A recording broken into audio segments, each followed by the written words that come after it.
Saludos amigas y amigos, bienvenidos a este vuestro canal. Hoy vamos a hablar, si Dios quiere, de un nuevo apartado del capítulo 4 del Urtes de un curso de milagros, la raíz del mal. Y este apartado se titula El estado constante. Nunca se hará demasiado hincapié en que corregir la percepción es meramente un recurso temporal.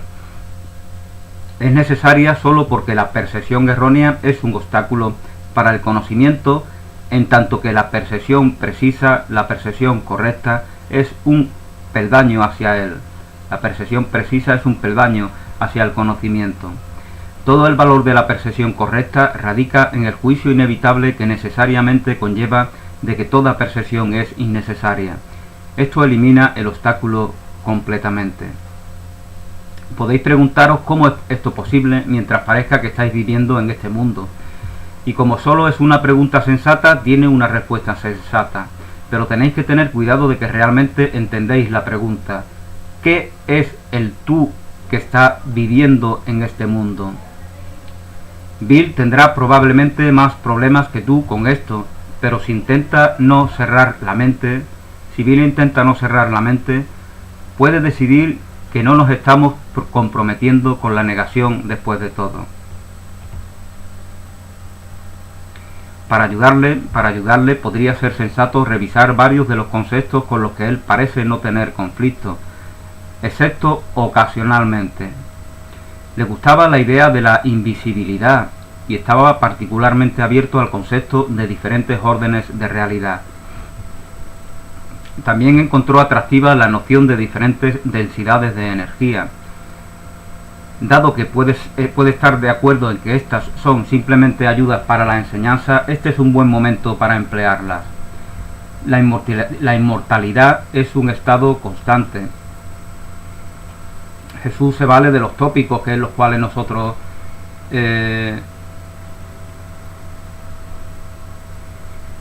son referentes que le damos valor. Eso también lo hacía hace 2000 años. Jesús, cuando ponía determinados ejemplos, lo hacía porque estaban en relación con determinadas ideas que tenían valor en esa época. Como cuando nos dice pon la otra mejilla. Eso es debido a la frase que permanentemente los judíos se repetían, ¿no? Ojo por ojo, diente por diente. Esa idea de venganza que da el origen a toda la cultura occidental, porque en eso está basado el sistema penitenciario, la justicia humana. Está basado en eso, en el ojo por ojo y el diente por diente, la satisfacción de hacerle daño a nuestros semejantes. Por eso en Estados Unidos, por ejemplo, cuando van a ejecutar a un ser humano, los familiares de la persona que fue a lo mejor asesinada por ese al que van a ejecutar, pues van a ser testigos de esa ejecución y sienten satisfacción al ver cómo ese ejecutado pues va muriendo lentamente entre espasmos, ¿no? Y como la justicia humana es venganza, pues sienten la satisfacción de la venganza en sí. Esto demuestra que esas personas no tienen fe en el más allá, ¿no? Porque no creo que estén satisfechas pensando que la persona asesinada se va a encontrar con el asesino en ese más allá, ¿no? Esto demuestra que ellos no creen en nada, creen en la justicia humana, que es venganza y que es algo que se repite una y otra vez, ojo por ojo, diente por diente, y por eso les decía Jesús a los judíos: poned la otra mejilla, responded con amor, nada de ojo por ojo, diente por diente. Eso no conduce a ningún lado. En la mejilla es donde está el ojo. Por eso Jesús, de manera ingeniosa, pues hacía esta comparación. Pero como el mundo está lleno de tontos, pues todos los tontos distorsionan las enseñanzas sencillas de Jesús para el capricho de sus egos, ¿no? El mundo está lleno de tontos porque el mundo es separación, y la separación es estupidez. Es la estupidez de no reconocernos en nuestra abundancia, en nuestra plenitud, de no ser receptores de la herencia de Dios. Y solo esa es la única tontería que se puede dar, la única tontería concebible. Todas las demás tonterías están contenidas en esa, están contenidas en la tontería de negarnos en nuestra abundancia, en nuestra plenitud, en nuestra integridad, en la verdad que nos hace libres.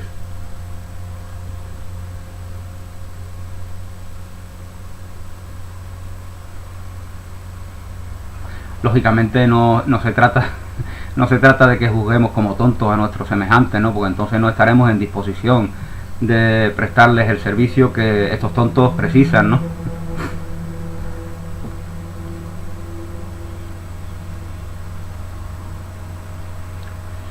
Bueno, la inmortalidad es un estado constante. Esto es tan cierto ahora como siempre lo ha sido o lo será, porque no implica ningún cambio en absoluto, no es un continuum y no se entiende por comparación con ningún opuesto. El conocimiento nunca implica comparaciones. La negación del conocimiento es lo que implica comparaciones. Para mantener la negación del conocimiento tenemos que estar comparándonos. La actitud de oposición es una forma de comparación. Me comparo contigo y por eso me opongo a lo que tú dices, a lo que tú piensas, a lo que tú afirmas, etcétera, etcétera. Así es la vida en el mundo, así es la vida que niega la verdadera vida. La verdadera vida que es expresión de ese conocimiento en el cual no nos estamos reconociendo. Y por eso tenemos que comparar, por eso clamamos por situaciones de conflictos en las cuales nos confrontamos, como no puede ser de otra manera. El conocimiento nunca implica comparaciones. Esta es la diferencia esencial con cualquier otra cosa que la mente pueda entender.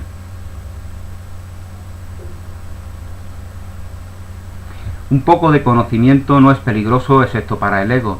Vagamente el ego siente la amenaza y, siendo incapaz de darse cuenta de que un poco de conocimiento es una frase sin sentido, porque todo y un poco en este contexto son lo mismo, decide que como todo es imposible, el miedo no radica en esto. Un poco, sin embargo, es un concepto de escasez, y esto el ego lo entiende bien. Un poco es algo que está propio con el juicio del ego.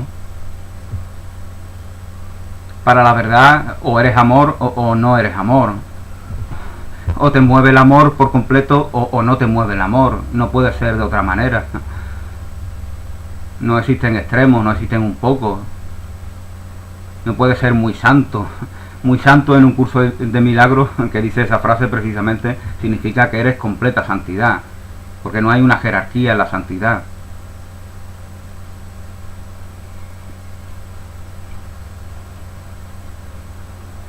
Considerando todo como imposible, un poco es percibido como una amenaza real.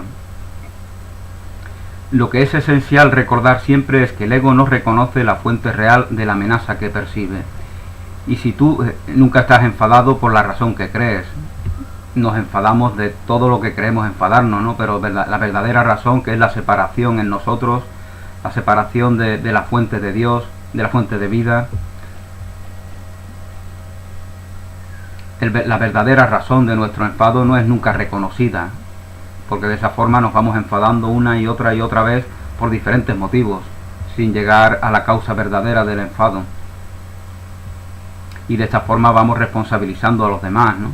Me enfado por culpa de ese, por culpa de aquella, por culpa del político, del banquero, de mi primo, de mi tía, de mi vecino, de mi compañero de trabajo. Siempre me creo estar enfadando a causa de otras personas, porque de esa manera me engaño a mí mismo y no reconozco que el verdadero enfado es que no estoy en relación santa conmigo mismo, con la fuente de vida, con la integridad, que no vivo en paz, y por lo tanto necesito culpabilizar a cualquiera que se me ponga delante de ese infierno de no vivir en paz.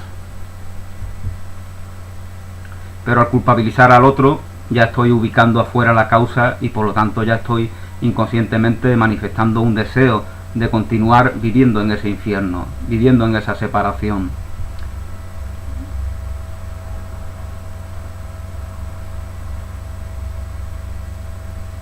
Bueno, pues se nos decía que es esencial recordar siempre que el ego no reconoce la fuente real de la amenaza que percibe, y si tú te asocias con tu ego, tú no percibirás la totalidad de la situación como es realmente. Solo tu fidelidad a él le da al ego algún poder sobre ti. Hemos hablado del ego como si fuera una cosa separada, actuando por su cuenta. Lógicamente se nos hace eso porque forma parte de un proceso. El ego es una ilusión que está en nuestra mente. Por lo tanto, ahí en esa mente debe ser sanada, corregida, para que esa ilusión se deshaga en su propia ilusión. pero el ubicarlo afuera pues es una práctica de un ejercicio que lleva a una conclusión. Esto lo hacen las mujeres que se sienten víctimas de los hombres, ¿no?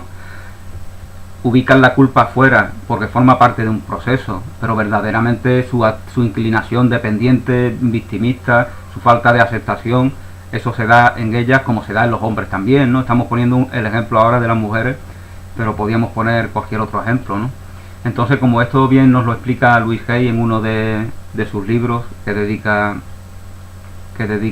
a las mujeres, que siempre me olvido del título, pero bueno, que os lo voy a recordar si Dios quiere. El mundo te está esperando, así es el libro que Louise Hay dedica a las mujeres dentro de ese proceso de liberación en el cual ellas están y que es similar al que estamos los hombres, como no puede ser de otra manera. Pero bueno, como os comentaba, pues mujeres que se sienten víctimas de una realidad social culpabilizan al varón de esas situaciones en las que se sienten víctimas, y eso forma parte de un proceso. Luego se hacen responsables y de esa manera se liberan, porque si siguen culpabilizando algo ajeno, algo que está fuera, pues no se van a liberar. Es lo que desgraciadamente le acontece a algunas personas, sean mujeres o hombres, ¿no? Que se pasan años y años y años sintiéndose víctimas de algo que ven como azaroso, ¿no? Y una y otra vez se repiten situaciones que les causan el mismo dolor, porque piensan que de manera como por arte de magia la realidad afuera puede transformarse, y eso no es así. Lo que percibimos da noticia de nuestra realidad interior. Es nuestra creación, aunque esto para el ego es completamente incomprensible.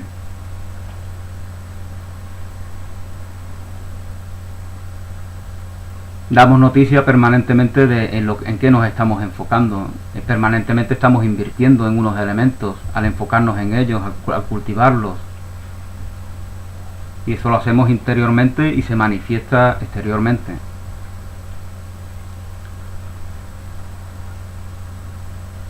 Bueno, pues se nos decía que habíamos hablado del ego como si fuera una cosa separada, actuando por su cuenta. Esto era necesario para persuadirte de que no lo puedes despedir fácilmente, y debes darte cuenta de cuánto de tu pensamiento está dirigido por tu ego. Pero no podemos dejarlo así de manera segura, u os contemplaréis a vosotros mismos como necesariamente en conflicto mientras estéis aquí, o más adecuadamente creáis que estáis aquí. El ego no es más que una parte de vuestra creencia en vosotros mismos. Vuestra otra vida ha continuado sin interrupción y nunca ha estado ni lo estará afectada por vuestros intentos de disociaros. El reino de Dios está en nosotros y está íntegro, pleno, intacto, sin que podamos menoscabarlo. Solo podemos ignorarlo. Solo podemos ignorarlo y construirnos una realidad aparte de ese reino. Ese reino que es abundancia, que es plenitud, que es integridad, que es dicha, que es la incondicionalidad del amor, la expansión del reino de Dios.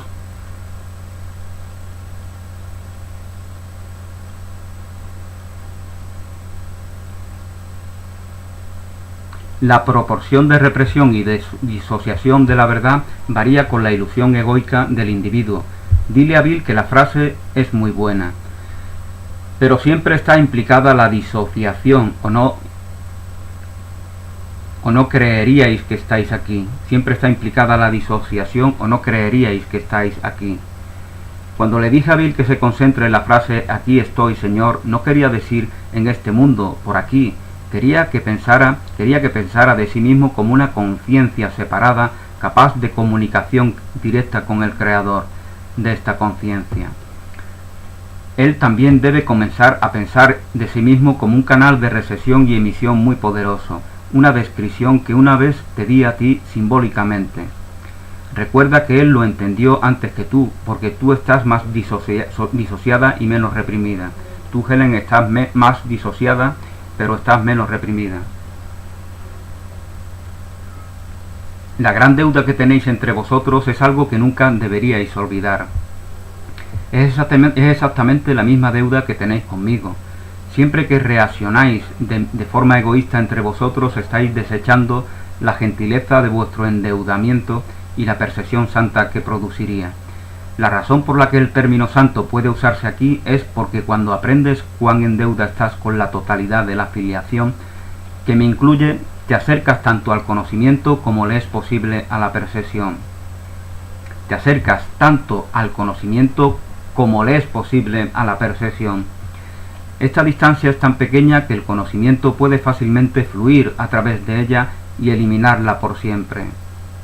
Todavía confiáis muy poco en mí, pero esto se incrementará a medida que os volváis más y más a menudo a mí que a vuestros egos para guiaros.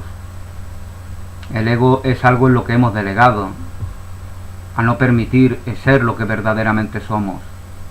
Por lo tanto, ahora tenemos que revertir esa confianza que hemos depositado en aquello que no da noticia de nuestra integridad, de nuestra plenitud, del reino de Dios. Tenemos que revertir esa confianza que hemos depositado en esa ilusión llamada ego, para que verdaderamente estemos en disposición de informar, de manifestar, de compartir la verdad que somos. Lógicamente el ego va a poner siempre muchos peros, ¿no? Va a desplegar su inventiva, ¿no? Para poner todo, para levantar cualquier tipo de nuevo impedimento ante este camino espiritual, ante esta progresión. Pero su derrota es ineludible, porque no existe. No es que vaya a ser derrotado, es que no es real, y por lo tanto solamente se le da continuidad en la medida en la que nosotros depositemos fe en él. Y cualquier ataque aparente, que en menoscabo aparente de estas enseñanzas nos venga desde afuera, es también nuestra proyección. Es también nuestra proyección, y es una manera de no ver con amor a nuestros semejantes. Cualquier pero que se nos ponga desde afuera es una petición de amor, y por lo tanto, si nos reconociéramos plenamente en el amor, si reconociéramos el amor como el único motor de nuestras vidas, siempre de manera natural responderíamos ante todos y ante todas con amor, y además de manera gozosa, en el gozo de ser lo que somos, en el gozo de ser lo que somos, en el gozo de sabernos que no somos una ilusión, la ilusión que creíamos ser.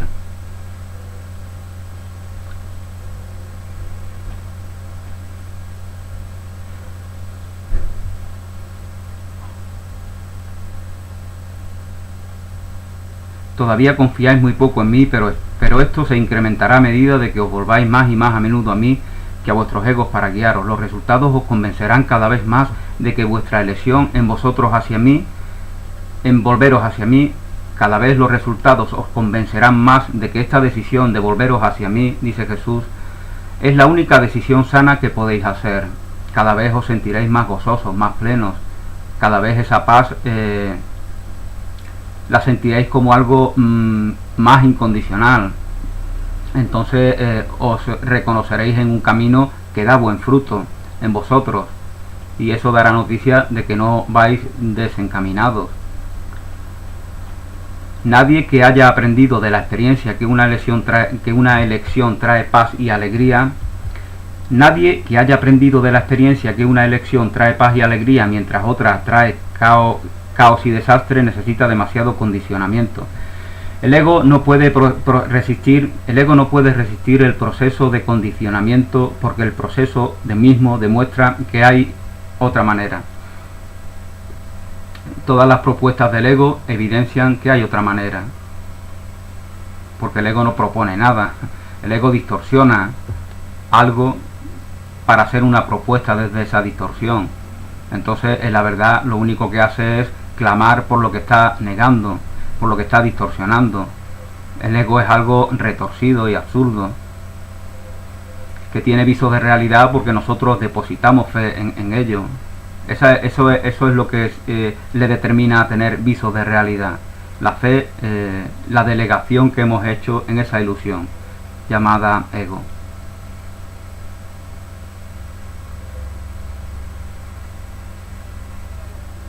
El ego no puede resistir el proceso de condicionamiento porque el proceso mismo demuestra que hay otra manera. El clásico condicionamiento de gratificar el modelo siempre ha sido el más efectivo. Howard Hunt, que era un psicólogo colega de Helen y Bill, según nos indica el traductor, hizo una muy buena observación en relación con esto. Howard Hunt hizo una observación muy buena en relación con esto, incluso aunque él mismo no entendió que la razón real por la que el condicionamiento mediante el miedo no es el método más eficiente, es porque el dolor en sí mismo es una ilusión del ego y nunca puede incluir más que un efecto temporal. Él mismo no entendió que la razón real por la que el condicionamiento mediante el miedo no es el método más eficiente es porque el dolor en sí mismo es una ilusión del ego. El dolor es una ilusión del ego y nunca puede inducir más que un efecto temporal. El dolor es una ilusión del ego. Todo lo que es temporal es que no es verdad. No hay dolor que sea permanente. Todo dolor es temporal.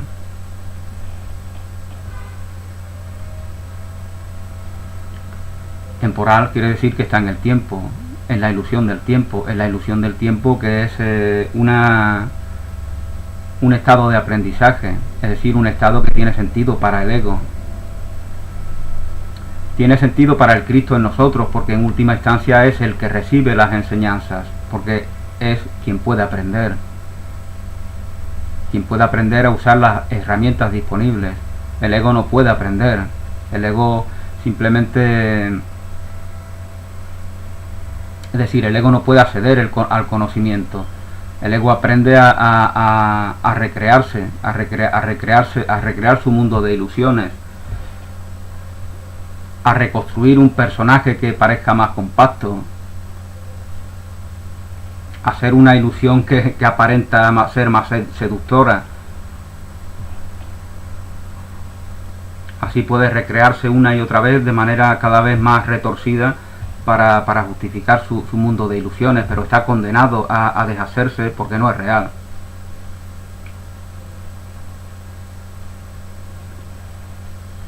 Las recompensas de Dios se reconocen inmediatamente como eternas. Como este reconocimiento está hecho por ti y no por tu ego, el reconocimiento mismo establece que tú y tu ego no podéis ser idénticos. Puedes creer que ya has aceptado la diferencia, pero no estás en absoluto convencido todavía. El mismo hecho de que estás preocupado con la idea de escapar del ego lo demuestra.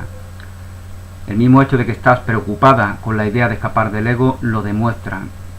No puedes escapar del ego humillándolo, controlándolo o castigándolo. Esas son las cosas que hacemos desde el ego: humillar, castigar, controlar. Por lo tanto, ¿cómo vamos a trascender al ego con esos elementos, con los elementos que son propios del propio ego? Si no son nuestros elementos, no son los elementos propios de lo que verdaderamente somos. No es nuestra propiedad es expandir el amor. Nuestra propiedad es servir incondicionalmente.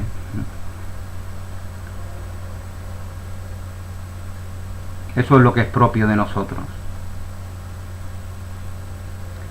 Y solo desde el ego negamos esta afirmación. Y en la medida en la que la negamos, damos noticia de la medida en la que estamos abducidos por esa ilusión que llamamos ego. No puedes escapar del ego humillándolo, controlándolo o castigándolo. El ego y el alma no se conocen entre ellos. El alma es la verdad, el ego es la ilusión. No puede haber comunicación entre lo que es ilusorio y lo que es verdadero. Cuando despertamos, pues acontece, como bien se nos pone este ejemplo en el libro impreso de un curso de milagros, como cuando despertamos por la mañana, toda ese abanico de sueños, de ilusiones, de fantasías que ha estado dando vuelta por nuestra mente durante la noche en la cual hemos estado dormidos, es desechado, y la mayoría de los hombres y mujeres del mundo lo desechan de manera instantánea, sin querer resguardar nada. Pues cuando despertamos a la verdad, al reino de Dios que está en nosotros, que es nuestra auténtica naturaleza, todas las ilusiones igualmente son desechadas.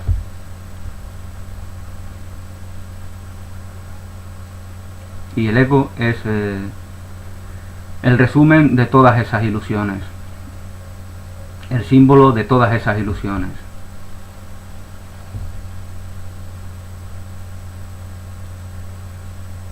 La mente separada no puede mantener la separación excepto por la disociación.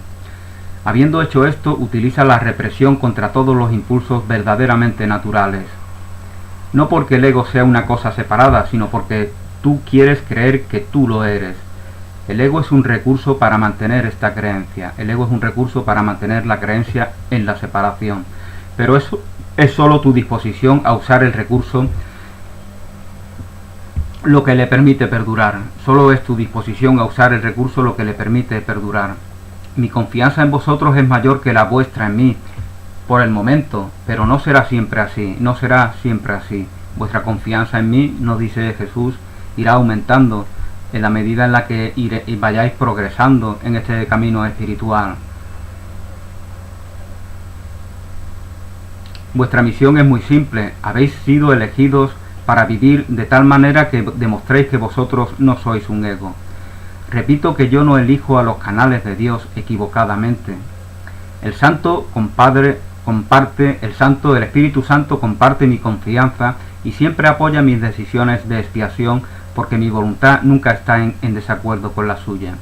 Os he dicho varias veces que yo estoy a cargo de la totalidad de la expiación. Esto es solo porque yo completé mi parte como hombre y puedo ahora completarla mediante otros hombres. Ahora puede ser de fuente de inspiración, de voz que se canaliza. Mis canales receptores y emisores no pueden fallar, porque les prestaré mi fuerza mientras falte la suya. Iré con vosotros al Santo, iré con vosotros al Espíritu Santo y mediante mi percepción Él podrá salvar esa pequeña distancia. Vuestra gratitud mutua es el único regalo que quiero. Vuestra gratitud mutua, la gratitud entre vosotros. Amaos los unos a los otros como yo os amo. Eso es lo que Jesús nos dice en los evangelios.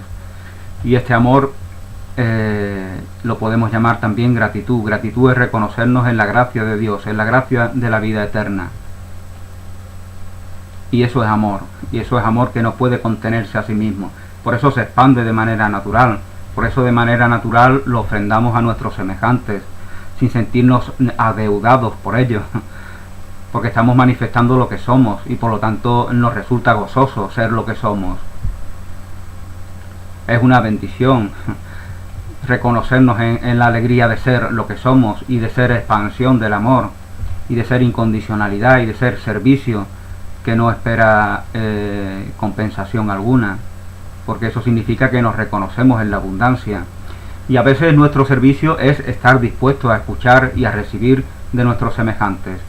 Hay que saber darnos a recibir, porque estamos en un momento en el que mucha gente despierta, mucha gente tiene inquietudes de repente y necesita compartir, necesita manifestar ese despertar, ese darse cuenta, y por lo tanto necesita de personas que estén dispuestas a escucharlas.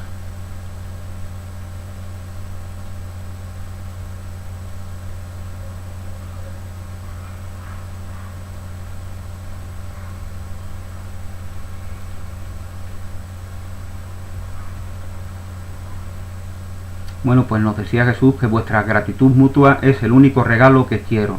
La llevaré a Dios por vosotros, sabiendo que conocer a vuestro hermano es conocer a Dios. Un poco de conocimiento es algo que todo lo abarca. Si estáis agradecidos entre vosotros, estaréis agradecidos a Dios por lo que Él creó.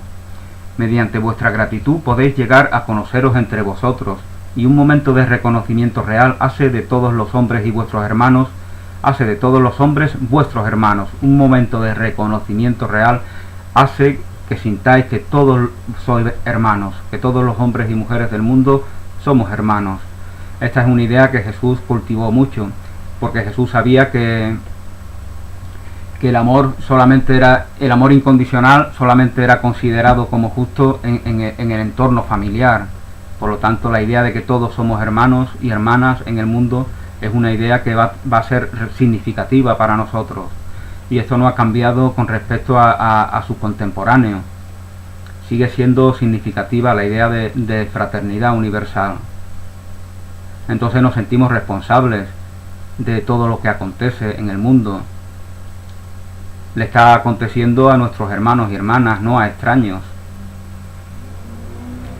Y por eso Jesús hacía esta idea. Por eso Jesús también decía cosas que pueden parecer muy radicales, ¿no? Como cuando Él está predicando y alguien le dice, ahí está tu madre y tus hermanos. Él está predicando, Él está inspirado, Él está en un momento de éxtasis compartiendo con muchos fieles que están entusiasmados escuchándole, ¿no? Porque no estás escuchando a cualquiera, estás escuchando a Jesús de Nazaret.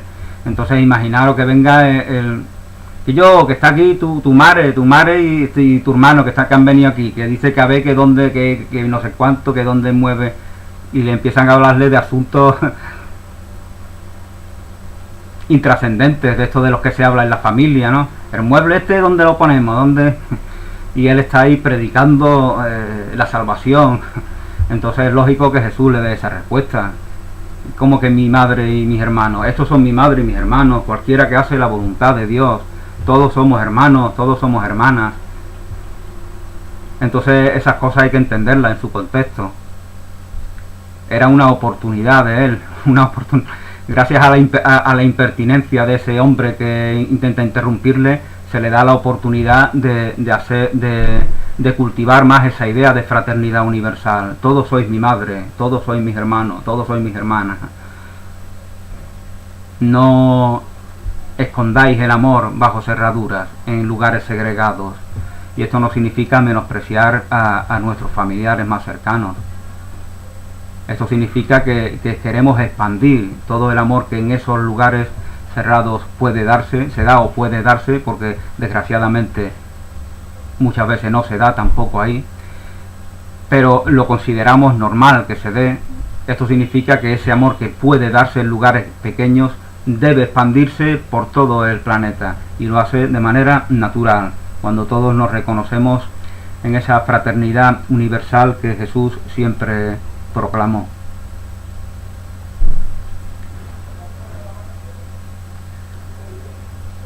Bueno, vamos a ver dónde estábamos. Un poco de conocimiento es algo que todo lo abarca. Si estáis agradecidos entre vosotros, estaréis agradecidos a Dios por lo que Él creó. Los regalos que nos hacemos incondicionalmente son regalos a Dios. Busca a Dios en tu hermano, busca a Dios en tu hermana, porque es reconocértelo en ti y reconocerte en unidad con ellos. Mediante vuestra gratitud podéis llegar a conoceros entre vosotros, y un momento de reconocimiento real hace de todos los hombres vuestros hermanos, porque todos ellos son de vuestro Padre. El amor no conquista todas las cosas, pero sí las corrige. Como todos vosotros sois el reino de Dios, puedo conduciros de vuelta a vuestras propias creaciones que no conocéis todavía. No conocéis vuestras creaciones. Dios las ha mantenido en total seguridad. No conocemos nuestras creaciones porque pensamos que nuestras creaciones son estas cosas, esto.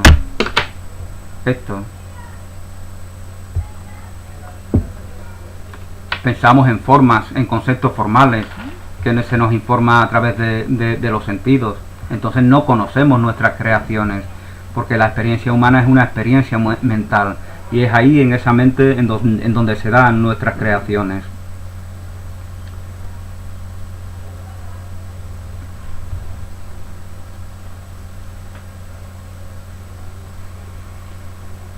Dios ha mantenido vuestras creaciones en total seguridad en su conocimiento mientras vuestra atención ha vagado. Bill te dio una idea muy importante cuando te dijo que lo que ha sido disociado todavía está ahí. Le estoy agradecido por eso, y espero que no decida que eso es verdad solo para ti, aunque la disociación es mucho más aparente en ti y la represión es mucho más evidente en él. Los dos utilizáis ambas.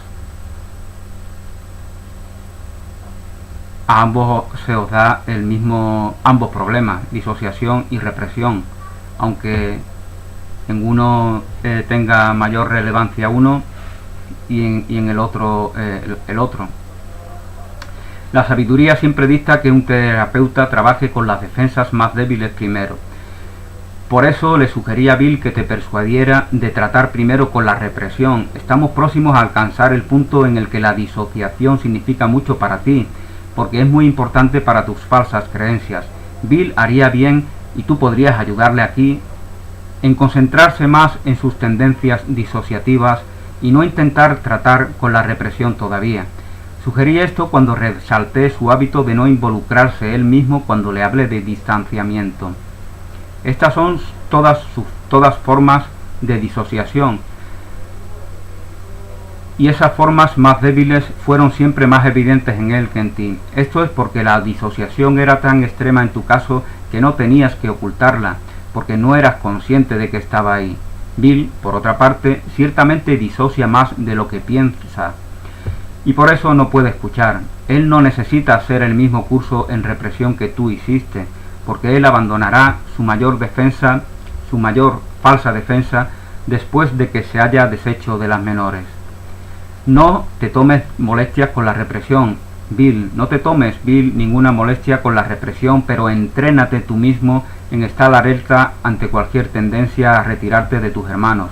La retirada es atemorizante y no reconoces todas las formas que adopta en ti. Helen tiene razón en que experimentará cosas que atravesarán todas sus percepciones por su impresionante conocimiento. Tú, Bill, tenías razón en que esto ocurrirá cuando ella aprenda a reconocer lo que ya conoce y ha disociado. Tú, Bill, aprenderás de una forma algo diferente porque estás asustado de todos los compromisos completos y crees que te disminuyen. Has aprendido, eso es bastante común en los varones, pensamos que los compromisos nos privan de libertad. A veces solemos pensar eso, ¿no? Pero eso da noticia de que hemos entendido ese compromiso como una privación. Me comprometo contigo, me comprometo a hacer este trabajo juntos. Si lo veo como una privación, es que no tengo muy buena disposición a hacer un trabajo contigo, ¿no? Es que no me ofrezco voluntariamente, es que lo hago porque me siento obligado. Porque es que si no, ni siquiera lo llamaría compromiso, sino que gozosamente me ofrecería a ti para trabajar contigo.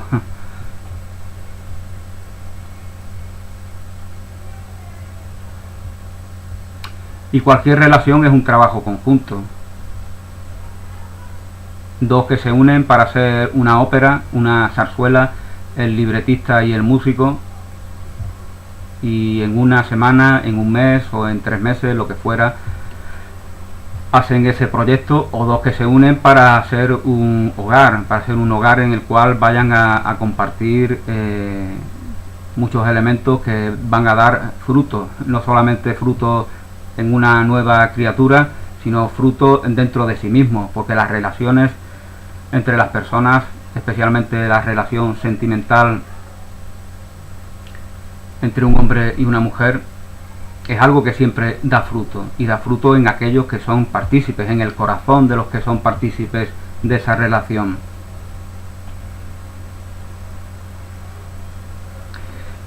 En el Evangelio de Felipe, pues se nos cuenta de cómo, en el Evangelio de Felipe, descubierto en el año 45 del siglo pasado en Egipto, se nos cuenta cómo la relación santa entre un hombre y una mujer es la exteriorización, la manifestación de la relación santa que Dios mantiene con nosotros.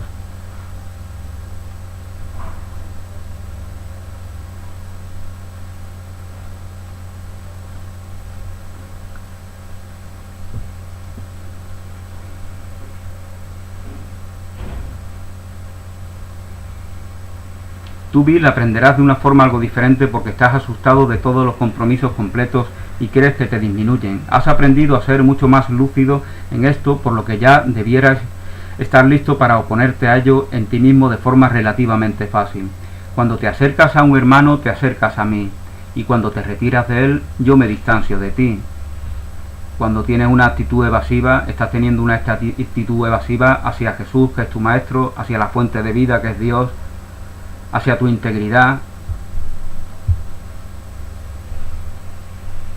porque estás viendo a esa persona de la que huyes, la estás viendo con temor, y entonces es el motor del miedo lo que te mueve, y ese motor del miedo da noticia de tu idea de separación en ti mismo, de separación de ti mismo, de separación del Maestro Jesús, de separación de la fuente de vida, de separación del corazón, que es el sentir, y la mente, que es la herramienta fundamental para que ese sentir se manifieste en el mundo.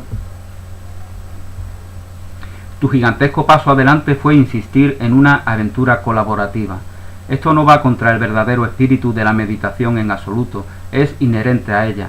La meditación es una aventura colaborativa con Dios. No puede ser emprendida con éxito por aquellos que se desentienden de la afiliación, porque se están desentendiendo de mí. Dios, por aquellos que se desentienden de la afiliación. La meditación no es un ejercicio de aislamiento, es un ejercicio de aproximamiento a nuestros semejantes. Ese es el fin de todo camino espiritual, de toda práctica meditativa. Porque si no, no da fruto, ¿no? Por eso vemos a tantos meditadores que son tan iracundos, ¿no? Bueno, tanto, algunos, ¿no? Alguno del cual se me ha hablado por ahí, ¿no? Porque no ha dado un fruto espiritual su trabajo meditativo, porque lo ven de una manera aislacionista, ¿no? Yo voy a meditar, voy a separarme de los tóxicos, de los dormidos, del mundo despreciable. Y yo medito porque soy un ser que aspira a la iluminación sagrada. No soy como vosotros, escoria mundana. Lógicamente nadie va a hablar, estoy haciendo una parodia exagerada, ¿no? Pero desgraciadamente hay personas que meditan y consideran así a sus semejantes, no los ven con amor.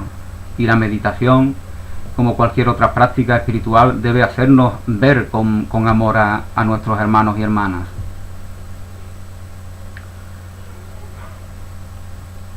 La meditación no puede ser emprendida con éxito por aquellos que se desentienden de la afiliación, porque se están desentendiendo de mí.